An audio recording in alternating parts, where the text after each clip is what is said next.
Hi guys, I've just received the new camera I ordered from Amazon to make YouTube videos and vlogs, the Canon G7X. In this video I'm going to quickly unbox it, show you exactly what you get if you're considering purchasing one yourself. Then I'm going to compare it physically to the Canon S120 so you can see them side by side, and then I'm going to test it out on the streets of London. I'll show you some vlog footage pointing it handheld at my face and talking to camera, and then an interesting London street scene, both during the day and at night to test it in low light. I'll shoot the exact same thing with the S120, then the G7X, so you can see the quality of the G7X, but also compare it to the slightly lower spec and lower priced Canon S120. I'm going to show you the Wi-Fi setup and how easy it is to connect to your phone even when you're out and about, and use the images for posting to say Instagram, Twitter or Facebook, and I'll talk a little about my thoughts on the pop-up selfie screen. Now this is a long video by YouTube standards, so I'll put links in the description below to the various sections of the video if you want to skip to just say the S120 comparison or just to the test footage. I'm going to cut right to the chase. The S120 is a great vlogging camera, but the G7X is an even better one. It produces better looking videos. Now prices change constantly, so quoting exact current prices is futile, but right now a G7X and spare battery, depending on where you get them from, will cost you around double that of an S120 and spare battery. So is it twice as good? The simple answer to that is no, it's not. Would I recommend the G7X over the S120 though? Yes, I would, but your personal circumstances will dictate which camera is best for you. And hopefully this video will help you decide whether the additional expense is justifiable for you. Many reviews I found and watched when I was considering buying a G7X focused on the still photography features of the camera, of which there are many and they all sound amazing, but I don't really ever use any of that. With the S120 I make vlog style YouTube films. I turn the camera on, press the red record button and then either point it at my own face or something of interest, and it will probably be the same with the G7X. I currently use primarily the Canon S120, which is a great vlogging camera, which I was happy with, but I noticed a few other vloggers, particularly daily vloggers, switching to the G7X and saying positive things about the quality of the video, and also the addition of the pop-up selfie screen looks useful, and I'm interested to try that out. The S120 also develops a faint clicking noise, which I think is the autofocus. In most situations it's drowned out by virtually any other noise, but sometimes when you're filming something quiet it's annoying. So I'm hoping the G7X does not have that issue, because that's the only negative thing I have to say about the Canon S120. Why do many other vloggers use compact cameras designed primarily for still photography for shooting YouTube videos? The short answer is firstly because they are compact and you can film yourself wherever you are without a tripod or film crew, and secondly price, or maybe that should be the other way round. They are however a compromise. I want the quality of a professional video camera but the size of a mobile phone, and these are marginally bigger than a phone, but they fall somewhere short of the visual quality of a DSLR, and even further short of the audio quality of proper mics. However, they are perfect for making YouTube vlogs single-handedly virtually anywhere, and they are as portable as a phone and as discreet. That said, you can use your phone to make YouTube vlogs, and I very often still do use my iPhone.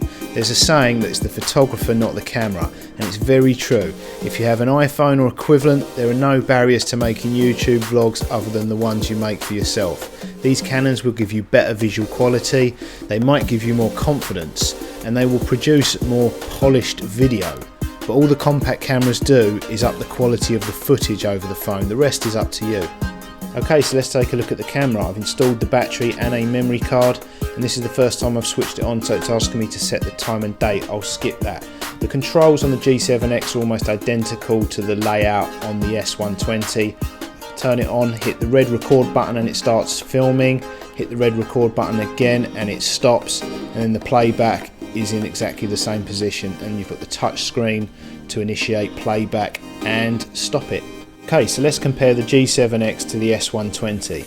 Now during this entire film I'm going to be switching between the S120, the G7X and my iPhone. So at all times in the top left hand corner I'll put the reference of the particular camera I'm using at that time to shoot the footage. The main reason I upgraded from the S120 to the G7X was positive recommendation by other vloggers, and quite a few daily vloggers I noticed have switched to the G7X, many of which are not only hugely successful but also highly experienced at producing video footage and YouTube films.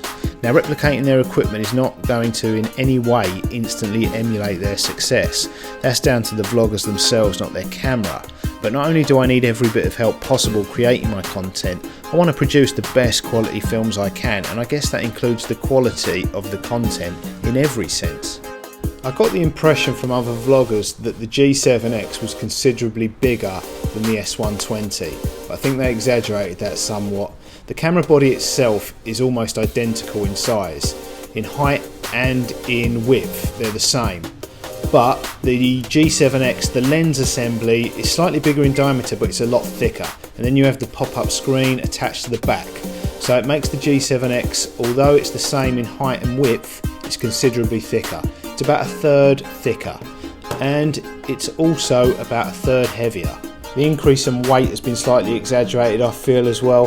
The S120 weighs 217 grams, and that's with battery and card in.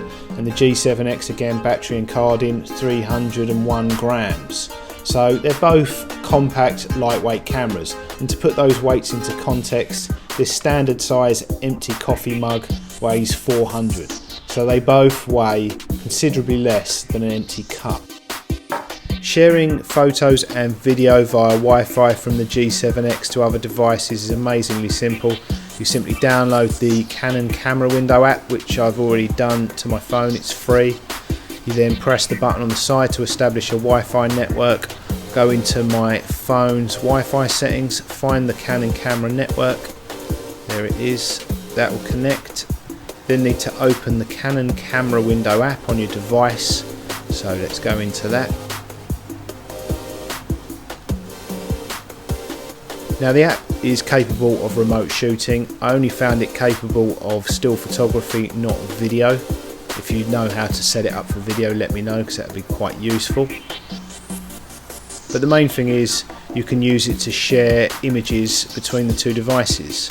So if you've taken some photos or some video, you can open them on your phone, save them to your camera roll, and then from there you'll be able to upload them to Instagram, Facebook, Twitter, or whatever social media you prefer.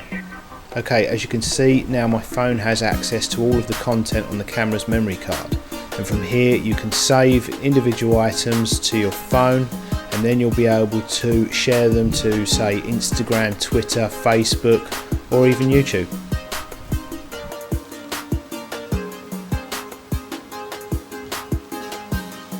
Okay, so let's go and test it out on the streets of London. The selfie screen is a great addition to the G7X. It's going to help you frame certain shots and point things out in the background. For instance, that's the Tower of London and that's Tower Bridge. It's going to save you a lot of guesswork and multiple takes. The pop-up selfie screen is a great addition. It's going to be very useful for certain shots, but I think most of the time vlogging I'm not going to use it. The problem is it's going to take considerable practice to keep it in my peripheral vision. Eye contact's important when you're trying to engage and connect with people, even through video. And the problem with the screen is you start, first of all, to look at it and focus on it, and then you start to talk to it. Then you realise, and you start talking to the lens again. You can tell when YouTubers are using it because they appear distracted. 1 minute they're talking to the screen, they then realise they should be talking to the lens and they're back again, but then slowly you become distracted by it. And I think it's distracting for the viewer. It's certainly distracting when you're trying to create vlogs and content. This is the S120. Unfortunately, with this clip and two others in all this sample footage, I've had to detach and mute the volume because there's a busker playing Bob Marley so well I'll get a copyright claim if I leave it in. But the visuals are great examples of the two cameras. This is the G7X. In these first two clips, the difference in the two cameras is not that significant, but in the next clip, watch how long it takes the S120 to focus on the Dome of St Paul's in the background.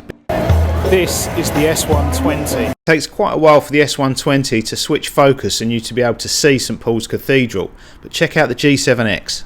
This is the G7X. So as you can see, the G7X significantly outperforms the S120 in this location, and I've repeated all these locations at night, and the G7X comes into its own. This is the S120. This is the kind of location and backdrop that features in most of my vlogs, so the difference in quality is going to be very beneficial to me.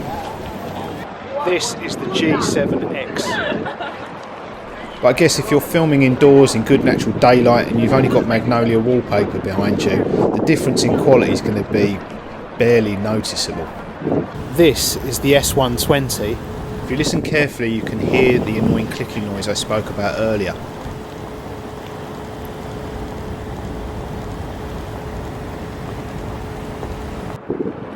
This is the G7X.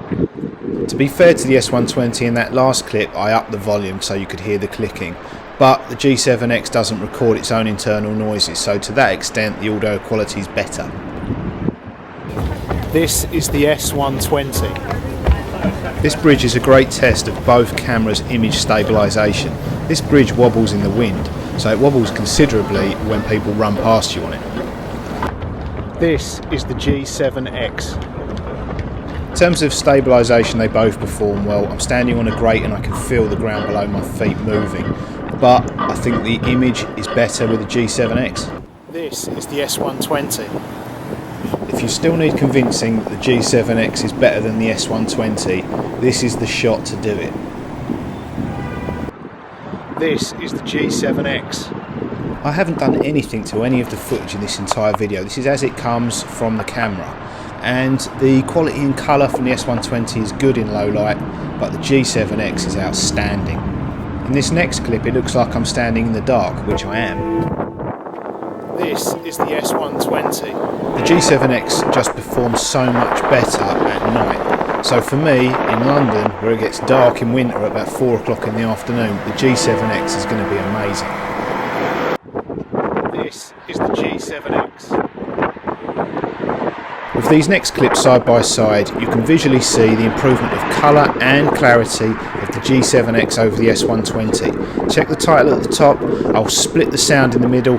You can also hear an improvement of the audio from the G7X. It picks up the people around me, not just the fountain.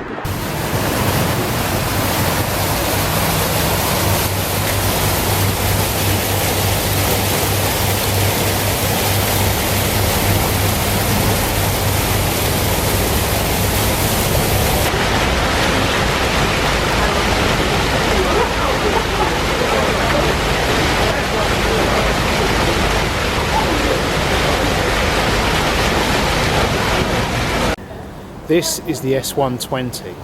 The S120 is a good camera, and the G7X significantly outperforms it in low light. So I think if you compared the G7X to, say, a basic camera or a phone in a candlelit bar at night, you'd think it had night vision. This is the G7X.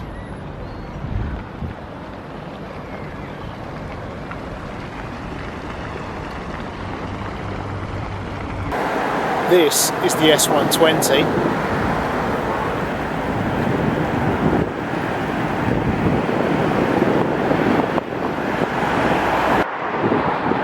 This is the G7X.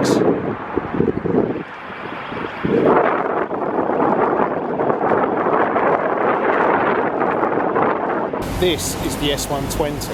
I understand the S120 is going to be a considerable expense for many, and it's a great compact camera. It's a great step forward in visual quality from a phone or tablet. I've used it happily for many videos, and if that's the point of your budget, then I would highly recommend it. This is the G7X.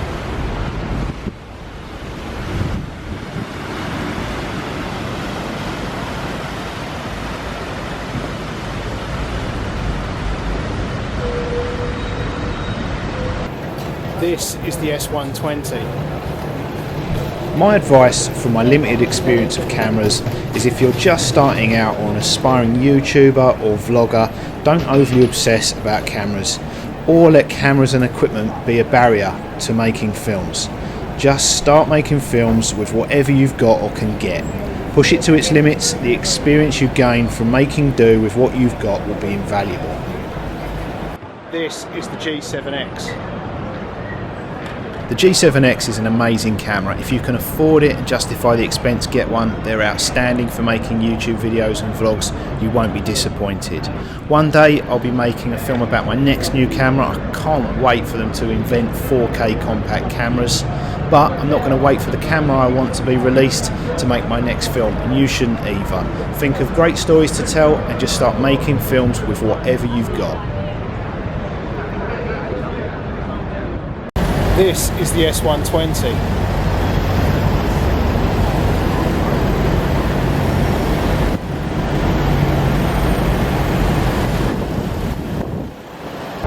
This is the G7X.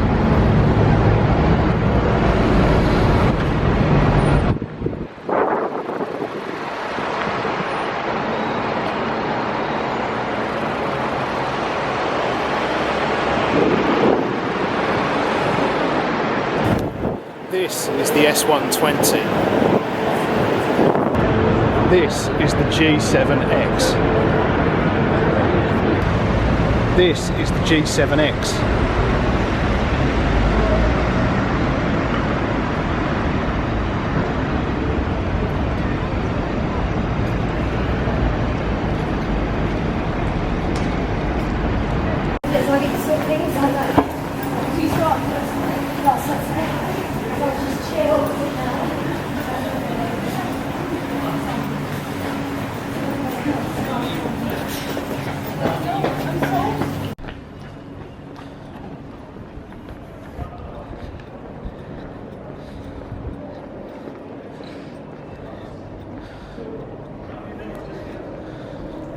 Thanks for watching, guys. I hope you found this video helpful and useful. If you did, please hit the thumbs up like button below, and if you'd like to be one of the first to see my new films, the subscribe button.